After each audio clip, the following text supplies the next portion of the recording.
Hey guys, welcome back to Listen Bitch Presents Tell Me What Makes You Special. This is the arena where we don't just talk about health, we talk about the things people miss until they become massive problems later. Because the truth is, a lot of people are walking around exhausted, anxious, mouth breathing, sleeping terribly, struggling to focus, and they have no idea that airway might be part of the story. And when it comes to kids, most parents know something is off long before anyone confirms it, but too many systems are reactive instead of preventative. And God designed the body intelligently, which means when something is struggling, there's usually a deeper reason. So today we're going to talk about airway health, and my audience is like, "Oh my God, she's going to tell us to breathe through the nose," because I do that a lot. Early Good. orthodontics, neurodivergence, parenting, purpose, and learning to trust both science and discernment. Today's guest is Dr. Amanda Wilson. Thank you so much for coming into the hot seat. She is an orthodontist and consultant focused on airway-centered, non-extraction orthodontics and helping doctors rethink how they approach children's health and development. Amanda, take me to the moment you realized that traditional orthodontic education was missing something important. Sure. And just to let your readers know, just right off the cuff, if I sound a little funny or if I get off on like crazy rabbit holes, I am neurodivergent, autism spectrum. So sometimes you're going to hear the ADHD in me and the autism in me, the really like focused Yep. person. So apologies in advance. But yeah, one of the cool things about being neurodivergent, and to be honest, y'all, I wasn't even diagnosed until this last year at age 51. So I had no idea when I picked my career orthodontics.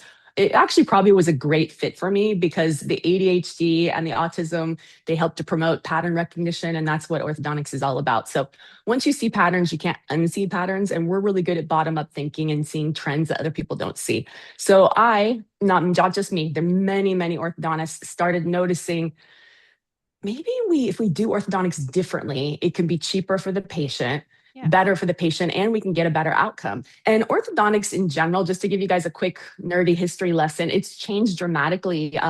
You're pretty young, so you maybe, Oh, have I a different love that you said experience. that, girl. Okay. Well, Not those at of us, I'm all. going to put myself in Gen X because I definitely am a proud Gen Xer. Analog child turned into a digital child. So There we when go. we first started, this is orthodontics was just a rite of passage. Everyone got braces or headgear, ugly metal retainers. That's what you did. You went to school, you wore it, you looked awkward, and then it was all done by the time you graduated and got your senior pictures. It was just a terrible thing you had to go through. But we rocked it and we made it awkward and cool, right? Yeah. So it was fine. But that's when I graduated, how things still were. And then suddenly Invisalign came on the scene and then everything started changing. And I'm not saying that's a bad thing. It's called progress. It's called using digital technology. Anytime we get progress in digital technology, the costs to play can go down. So Yeah. what this did is this lowered the overhead costs and it actually made the process more simple so that there was no longer a barrier to entry for primary care dentists. So a primary care dentist is your family dentist. Your the one that cleans your teeth and checks your cavities, or it could be your pediatric dentist if you're a kiddo. Same thing, just primary adult, primary family, primary pedo. So, they started dabbling because a dentist can do anything. A general or primary care dentist can pull out teeth, just like a physician, your family physician can deliver a baby if they wanted to. Yeah. So, but it doesn't go the reverse. Now that I'm an orthodontist, I can't go back and do root canals. It's kind of not fair, right? So I'm limited to only orthodontics. Okay, so with that being said, you understand the stage of the history. So things started evolving as things do in the world.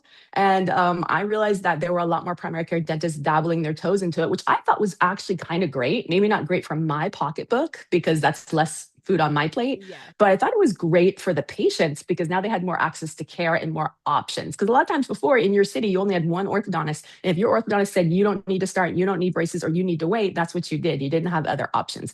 Now this opened up like teledentistry and so many other options. And Mhm. patients became more educated as to what was out there. And nobody wanted most people don't want the ugly metal grill, Of course. So that's basically how it happened. And then from there, I was like, gosh, what if we did it this way? So I was practicing in Silicon Valley, during the heyday of all the tech stuff, Yeah.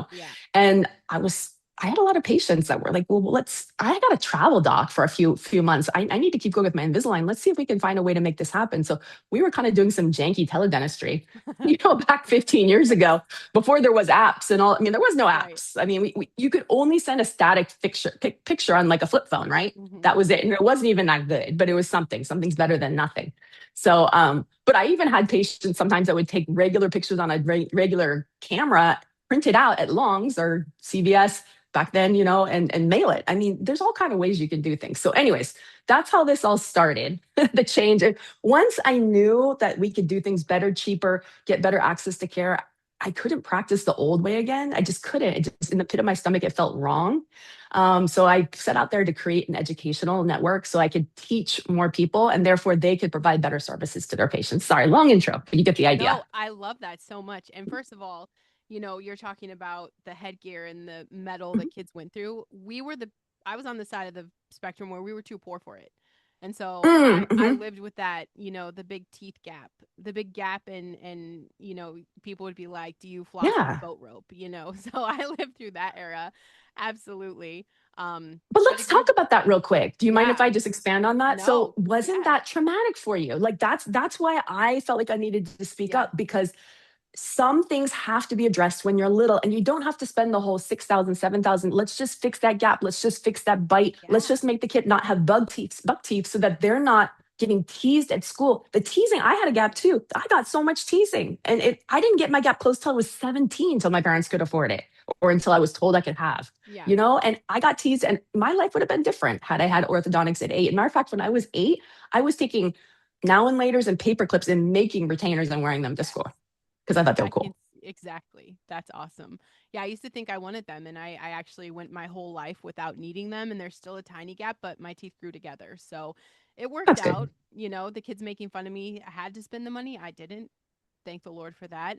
Um, Mhm. so let me ask you, when did you start seeing things that really bothered you? What really stood out? What was the pattern where you were just like, there has to be a different way? And how does this tie into the airway issues Sure. and why that's so overlooked with Sure. our babies?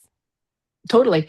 I mean, I started, okay, so there was an aha moment where I was treating actually a family member of ours. It was a not really close, but kind of distant. And the family member at the time was 8. And the family member was suffering from bedwetting. And that's not, people don't think that has anything to do with teeth, right? But it actually does. Yeah. It may not be, but it may be. So there is research that connects it. And if anyone ever wants to find research, I'm just going to tell you guys how to do it. Just put in, it's called I think it's called enuresis is the medical term. It's probably not written as bedwetting. And if you want to find out actual literature or medical journal, you have to put in the medical term. So enuresis, comma, orthodontics, or it might be palatal expansion, comma, scholar. Put that into Google or chat or anything like that, and it'll bring up all the literature that literally supports it. So there is support in that. This patient had been suffering. This patient was not even able to go to a slumber party. And that's a Mm, problem in third and fourth grade. If you can't go to a slumber party, you can't socialize, which makes you uncool in your class. right. I mean, that's your life. And kids get really depressed, they get teased, they get bullied. And they didn't think this had anything to do with orthodontics. This was just something that they were going through. They were going to every single specialist, and they were in a big city with good medical care, nephrologists, pediatric nephrologists, all this diagnostic scanning, expensive, painful procedures, and it hadn't been solved yet. This poor child had to wear underwear with a bell at night that would go off at 3 in the morning so that the parent could come in and get them up. Okay, so we said, well, kids going through a lot. Let's just go ahead. Time to start orthodontics now. When I screened the patient, I heard speech issues, and I could see a bit of a tongue thrust or a lisp. Okay. Um, Also a small anterior open bite and some spacing. So I knew there was something going on called myofunctional or airway issues. Back then, 15 so years ago, there really wasn't this whole airway movement. There really wasn't myofunctional therapists like we have now. So we just tried some exercises at home. We put in a little appliance. We did some stretching, and it got better. And we were able to close that down, fix the posterior crossbite in the back, fix the vaulting of the palate. Issues went away, bedwetting went away, and they were like, huh, well, that's weird. How'd the bedwetting go away the same time as the orthodontics? I don't know. I said, I guess you just outgrew it. I didn't think it was connected at all until 10 years later. I saw the research and I was like, holy cow, we can change the lives of these kids, make them look better, feel better. And this kid's life changed. Next week, mom says, kids going to parties now. Kid is, popular. Kids being invited to birthday parties. This kid changed forever. Yeah. And trauma in a kid, now that I've Oh gone through yeah. all this trauma training, if we can get kids just a tiny and the lab fee on this appliance, I'm telling you guys, this is not full orthodontics. This is $100. Yeah. That's what it cost me to make it. And it's only a couple of appointments. Everyone who needs that should have that at the age. And this shouldn't be a barrier to entry. It's a medical procedure. Right. What are some of the signs that parents are dismissing? Mhm. that can actually point to this? Someone that's listening that might be like, oh, I what think the does most that mean? simple sign is just making noise at night when you sleep. That's not normal. I mean, if it happens occasionally, maybe you have a cold or, Mhm. a little virus or something. Yeah, occasionally we all make noises when we sleep. But if you're routinely having interrupted breathing, sleeping with your mouth open at all, your mouth should never be open when you're sleeping. Mhm.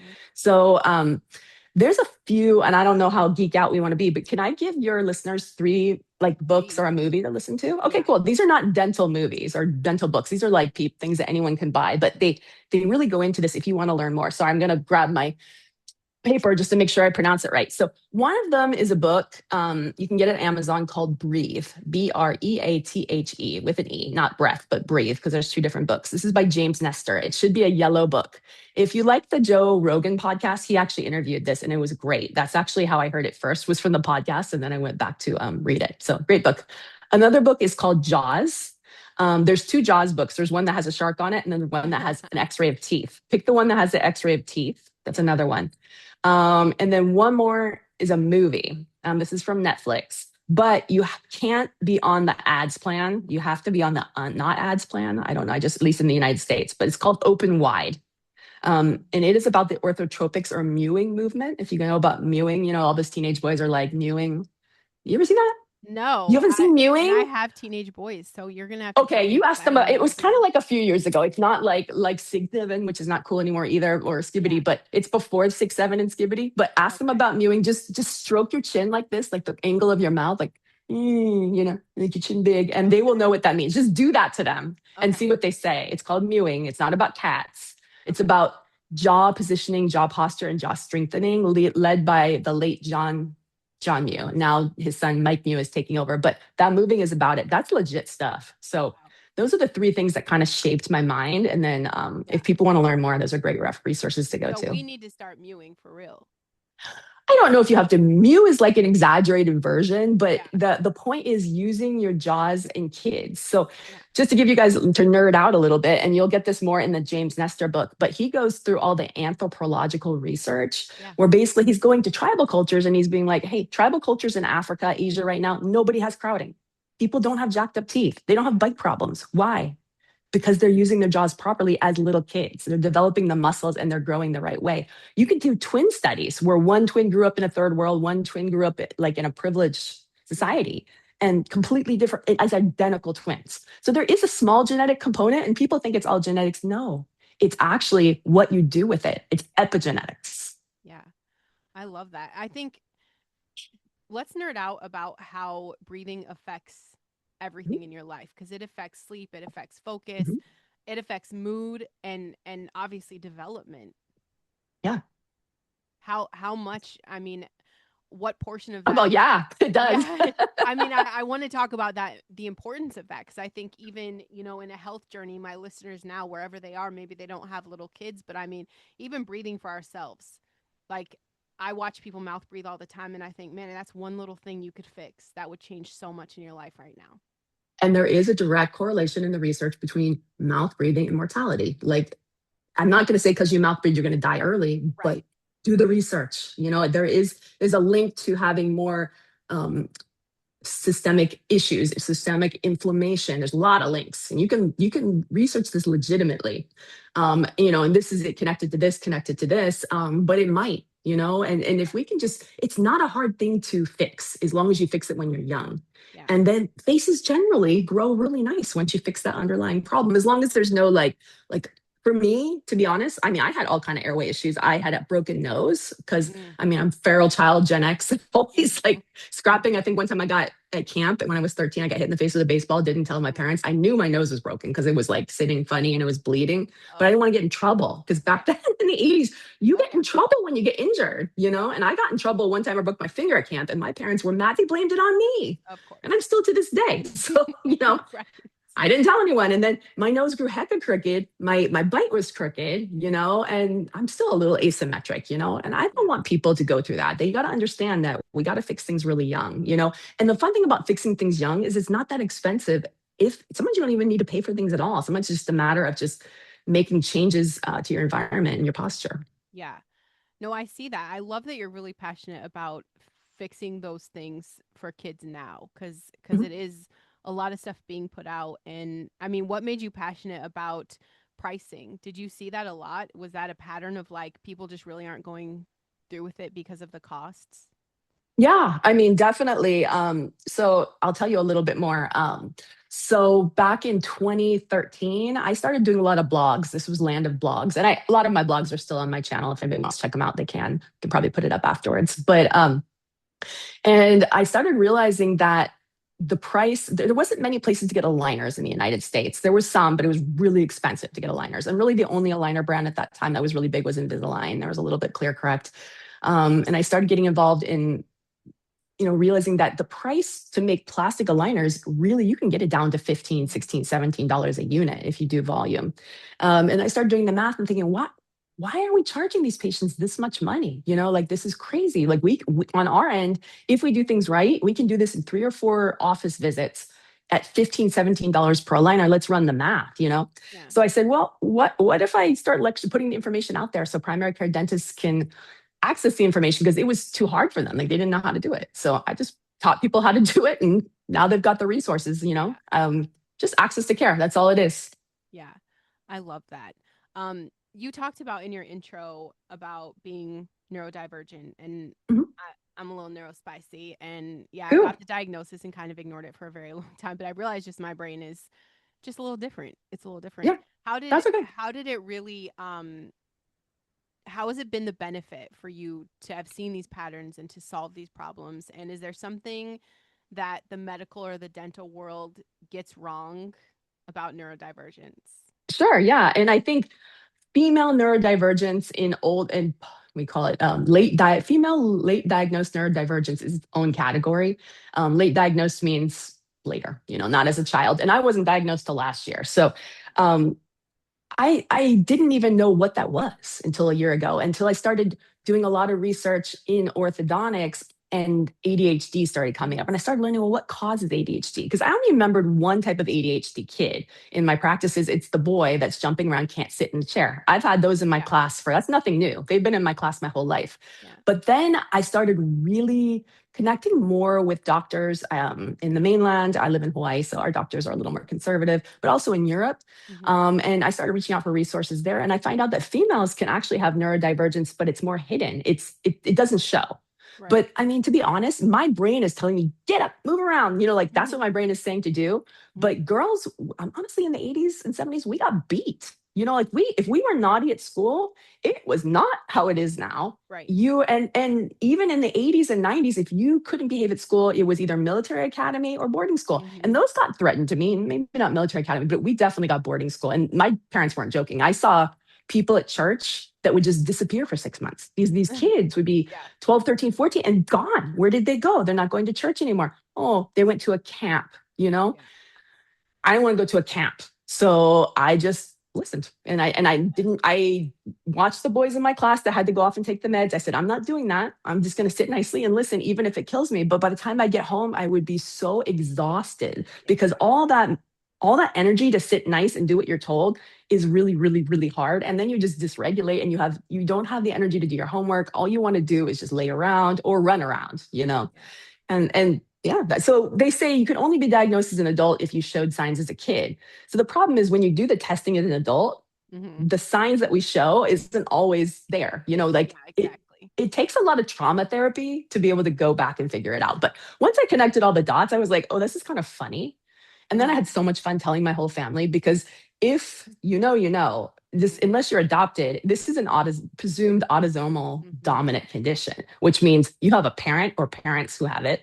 Usually it's parents because very rare does a neurodivergent marry a neurotypical because it would just be, unless it was the most chill neurotypical who smoked a lot of weed, they wouldn't be able to handle you because you're a spaz. Yeah. You're like a lot. You're a lot. My husband's listening like she's accurate because he's definitely I'm the and bless them. Bless those cool I say it all neurotypicals. the And there's a time. few in my family.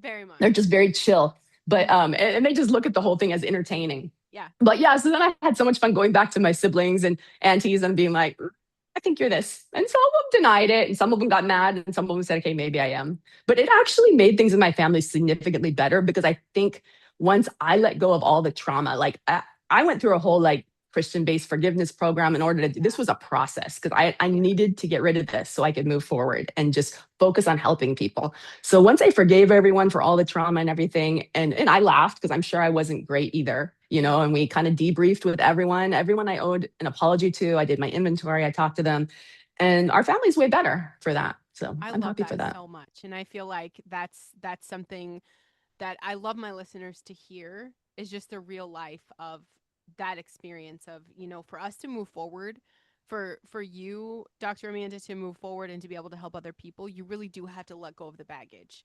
Like we can't Yeah, change what happened, but we can have a different perspective on it. And I feel like once right. we get some answers to that and we could put the pieces together, there is a level of like, oh, okay, I can let this go. And I love that. How do you balance being a business owner, the mom, the wife, an expert in your fields? What is balance to you? I don't know. I live in Hawaii in like a tiny town with chickens. Oh, I So love it. it is real. And you're so lucky you're not hearing the chickens. Good thing we filmed this later in the day. Yeah. But it's really chill where I live. And I'm so not a chill person, but I have to be in a chill environment in order to be able to use my brain. So I love it. I have a kind of a regimen. I get up in the morning, I pray, I get my coffee, I sit out in my hammock, I see my chickens, my cats, and do some work with my clients. And then I do podcasts or listen to podcasts. I'm always grabbing as much information as possible. I make content and then I help all my clients and write blogs, and that's my day. And it's really fun. I love that. We kind of have a similar start. I feel like if I'm not grounded, this is my third year of going through the Bible in a year, and people Cool. are always like, "Brandon, how do you like do all the things?" First of all, Yeah. my brain can't not do all the things. Like Yes. the days I don't have anything on my calendar, I am frozen. I'm like, I Sometimes don't know who to be right. I don't know how to. What am I doing? I freeze. your schedule falls apart and you're like, oh my gosh. And then I'm like, Oh, oh, nails, nails, nails. Let's yes. get nails done. If it's not booked, I'm very lost. But at the same time, people are like, "How do you do it?" And it's that grounding. It's that Mhm, moment every morning. First thing I reach for. I've been very disciplined. Is going to be the Bible before the phone. It mhm, is that chill. mhm. Like I just want to be quiet. I'm going to give this to God. I need His help today. Like whatever it is. I love that. That's how you start your day, and that I do. a lot of people think that it is a constant going, and it's not. There's a lot of sitting in that space. Yeah. There's a lot of just being. For me to be able to be completely here in a conversation with you, to be available, to be able to pay attention, there's a lot of just being. There's a lot of like Yeah. grounding work and breathing through my nose. Yeah. um And then, yeah.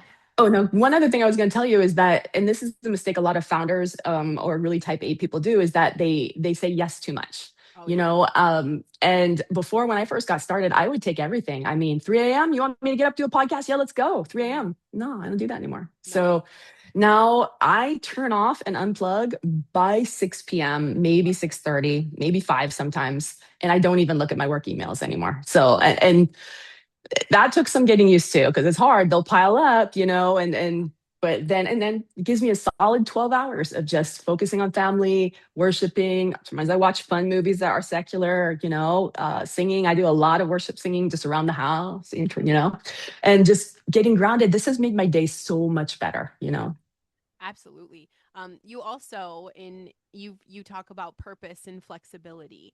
I just did a whole episode on my Listen Bitch podcast about the season of life that we're in. So, with talking about purpose and flexibility, what matters most to you in this season of life? Definitely purpose. We live our day with a purpose. Right now my purpose is to make the world better. I don't know what that means, but every day I get up, I pray, I say, God, how can I make the world better? How can I help one person? And that's my focus for the day. Instead of before, my focus was how can I make the most money in the day, Mm, which like how productive can I be? That was my own personal metric, my own KPI. My day wasn't good unless I made my threshold. Now I don't even think about that. Here's the thing: I stopped marketing. I stopped paying for marketing. I stopped paying people to market for me. I had full on marketing team up until last fall. I stopped when I started this regeneration recovery spiritual guidance program. yeah. And the point of this program was to give it all up to God and to use prayer to guide your business, which is the scariest thing if you've never done this. And my business went down. I mean, but I expected it would. Of course. It went down and it got real scary for a while. And I'll be honest, when our taxes went rolled around this year, since we're both self-employed, my husband looked at me and he's like, "What the heck happened?" I'm like, "I don't know," and he was not happy. So, and then I gave my testimony at church last week Yeah. on the 7th, 2 weeks ago. The next day, another client came back. The next day, another client came back. The next day, another client came back. And within the week after this, my business went back to where it was and I didn't do anything. And that was the most, if you can't say that wasn't God, what was it? There's no way, I'm a math nerd. There's no way, Yeah. statistically speaking, that anything else would have been besides God. Exactly. God, I focused on God. I gave my business and my provision up to God, and God made sure I was provided for. Yep. I'm in that season right now. And that's kind of what I was talking about on my podcast is like we're in different seasons and sometimes it's really quiet and that's kind of the building. And then Mhm, sometimes I feel like God really preps us for one reason to see mhm. that he gets the glory. Like you don't get to say I did Yes. anything for the metrics. It wasn't like, yeah, I Yeah. started showing up and I Oh no, started I'm giving him the glory now to yeah, everybody he gets because it. Mhm. like he deserves it. It's nobody but him. But I was obedient. And it's Exactly. funny to hear me talking like this. So for your listeners out there, I want to preface this was I was an atheist all through high school. Like Yeah. such an atheist that I grew up just to give you some background. This is kind of funny. My parents were like southern, like one's from Mhm. Arkansas, one's from Georgia, like southern. Um, southern family, Mississippi, like Yeah. yes ma'am, no ma'am, beatings, kind of Oh stuff, yeah. black eyed peas. They moved to Berkeley, California, which is in the 60s, which is as liberal as they were flower children. Yeah. Like what everything that comes with that. They were in San Francisco, Haight Ashbury. So I grew up in like a dichotomy, like on one hand, it would be the southern stuff in terms of respect and Jesus. And the other hand, it was like, what Everyone's wild. so Yeah. that's me. Mhm. I'm confused, Yeah. but yeah, it's crazy. So when I tell you I give it all up to God, like I mean the angel, either the hell's on fire, the angels are singing, I don't know, because this is something that would never have come up to my mouth. And I know my dad is thrilled, but I'm doing it my own way. I'm not doing it his way. Yeah. So And that's just it. I think it's a very personal relationship. My husband actually when I met him, he was an atheist. And that's mhm, been a very long time. I don't even know how long it's been, but he I mean, he prays for us every night now, prays over like he's seen oh, all the proof. And what's really cool, Amanda, so we live in Michigan and our trees mhm, are huge. Like I'm talking mhm, mountains huge. And we yeah. have this one that it has this big branch that kind of hangs over our house. And Mhm, we've lived here for like 12 or 13 years. mhm, And my husband says all the time, he's like, man, I'm really worried about that branch. And I'm always like, God has us, dude. We're fine. It's mhm, fine. Last night, or yesterday afternoon, he left for work.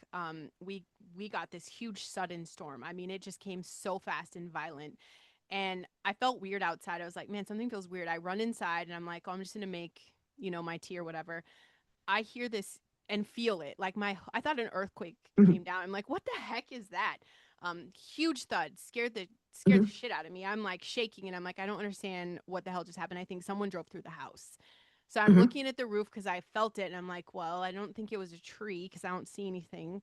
Um, so I peek around the door to make sure no one came in through the front of the house. Like it really feels like mhm. a truck hit the house.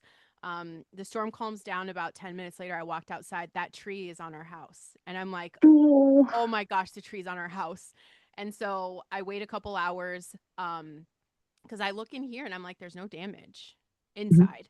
But the damage on the outside is probably what matters the most, obviously. We wait a couple hours. My son and I get the ladder. We go up there, no damage.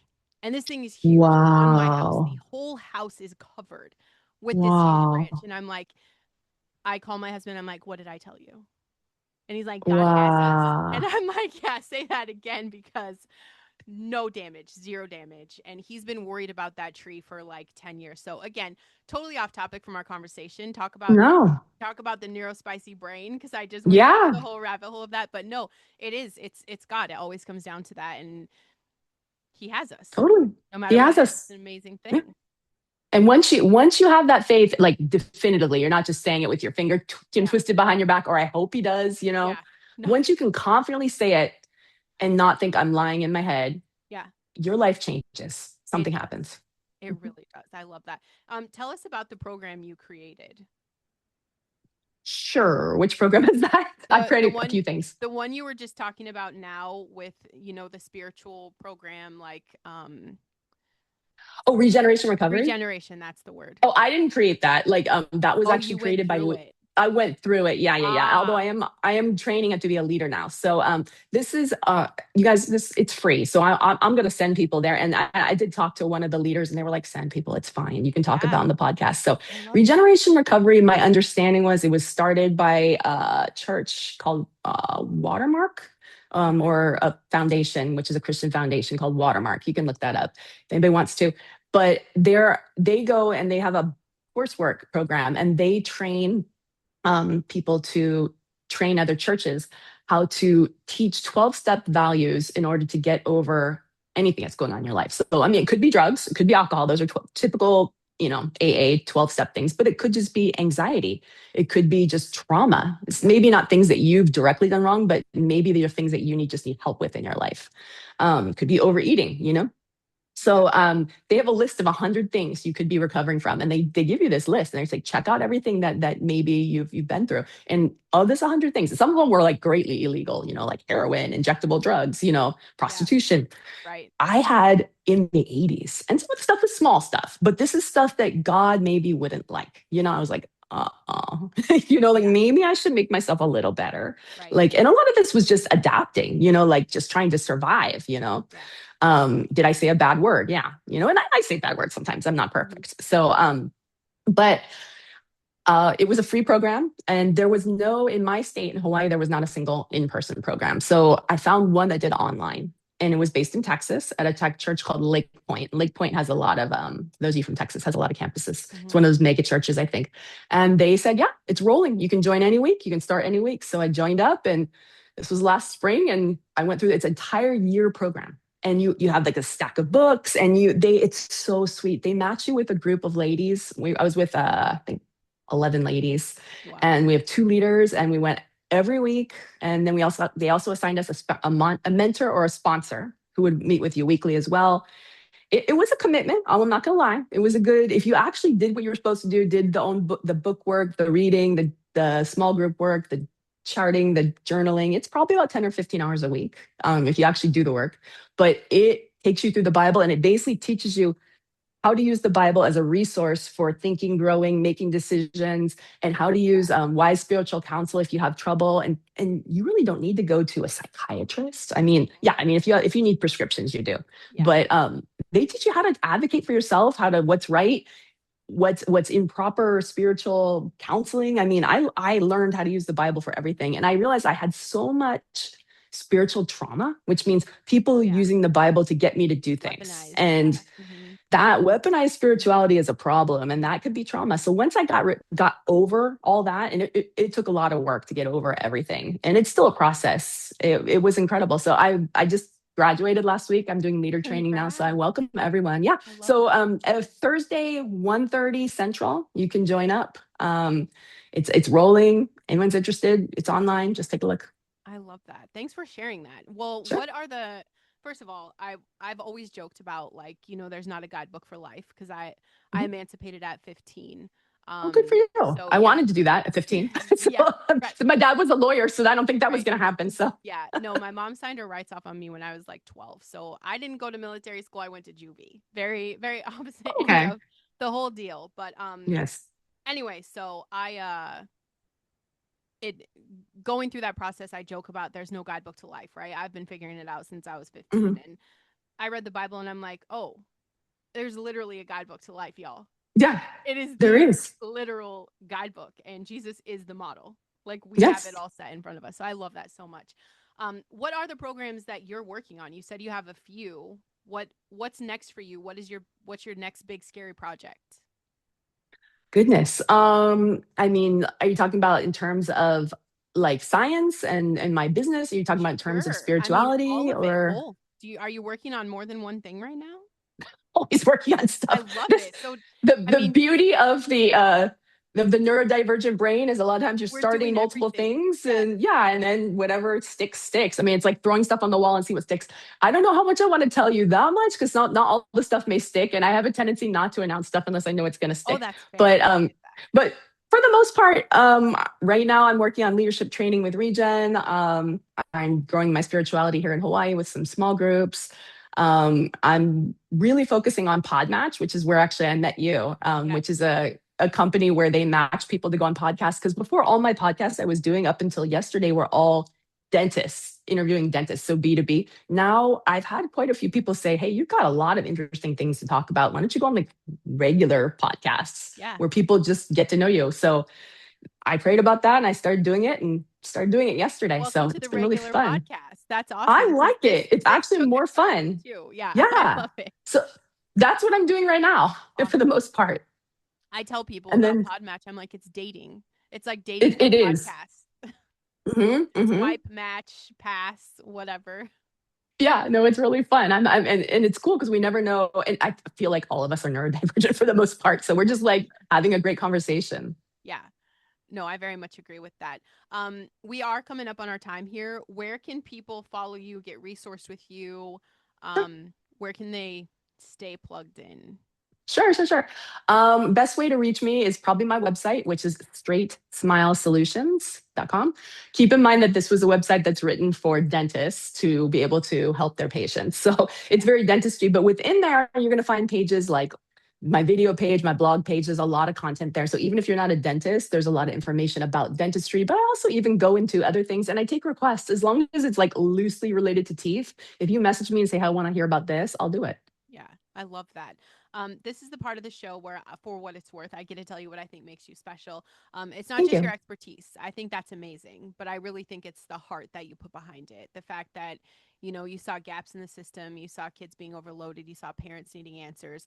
I love that space that you're working in, but not only that, just your journey through your relationship with Christ and being willing to be a voice for that because I think that too many people have gone soft when Mhm. it comes to what it means to be a follower of Christ. And I think that you're definitely someone who is stewarding the mission in a completely different way. Thank you. You're building something different, just the combining of science and discernment, compassion, education, spirituality. I think you're doing this in a way that's going to help so many people understand what's happening beneath the surface, not just in your business, but in real life relatability. So I'm happy that you're doing the regular podcast because I think your voice is very, very much needed on this end of this. And what the work you're doing matters deeply. I think that makes you special. To everyone listening, pay Thank attention. you. Pay attention. Yeah. Parents know more than they think they do. And I think when we try to outsource everything, we kind of take that instinct away from ourselves. Like we're not giving ourselves enough credit. So trust your instincts, ask the questions, look deeper. Prevention matters for your babies. Okay. Mhm. We got off topic, but breathing does matter. It's even in the Bible. Okay. Breathing Yep. matters, sleep matters, development matters. God designed our body very intelligently. And sometimes the symptoms that we normalize are actually signals asking us to pay attention. So I'm just Mhm. saying, be curious, you guys, be honest with yourself. Please remember your mess is your message. Whatever you're struggling with, whatever diagnosis you're facing, even in moments that you're feeling dismissed in this life, all of those experiences can become wisdom and help someone else. Um, if this episode speaks to you, please help share the show out so that Dr. Amanda can get in touch with people that may need to hear her message. Okay. Yeah. If you guys are ready for the hot seat, I dare you to come tell me why you're special. Dr. Amanda, thank you so much for coming on the show today. This was a lot of fun, Thank you so unexpected, but those are the much. best conversations. Best show. Thank you so much. Thank you.